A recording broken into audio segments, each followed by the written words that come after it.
যারা অবিবাহিত তারা হয়তো বুঝতে পারবে না, বিবাহিতরা বুঝতে পারছে।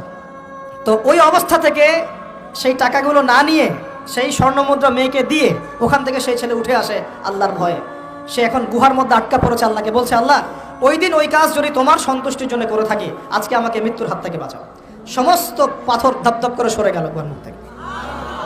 এটা কিন্তু কোনো গাল গল্প না, এটা বানু ইসরায়েলের ঘটনা, সত্য ঘটনা।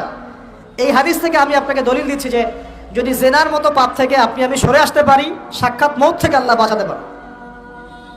প্রিয় ভাই, সেই যুবক আরো সে ছায়া ছায়া পাবে যে তার যৌবনকালটাকে আল্লাহর পথে কাটিয়েছে, এবং যে যাকে কোনো সুন্দরী মেয়ে জেনার জন্য আহ্বান করে সে বলে আমি আল্লাহকে ভয় করি।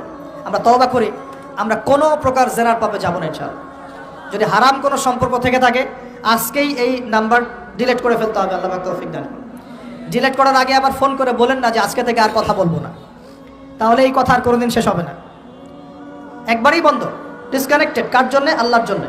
এবং এটা করার পরে আল্লাহকে বলতে হবে, আল্লাহ শুধু তোমার ভয়ে এবং তোমার সন্তুষ্টি পাওয়ার জন্য আমি জেনা থেকে বেরিয়ে আসলাম।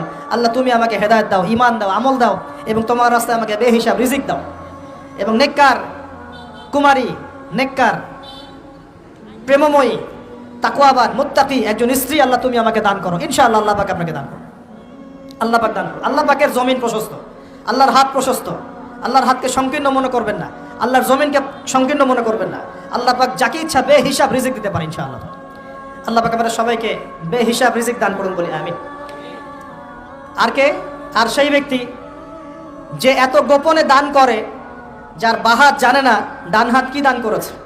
যার বাহাত জানে না ডান হাত কি দান করেছে। আমাদের মতো নয় যে 10,000 টাকা দান করলে সবাইকে না জানানো পর্যন্ত ঘুম হচ্ছে না, এমন নয়।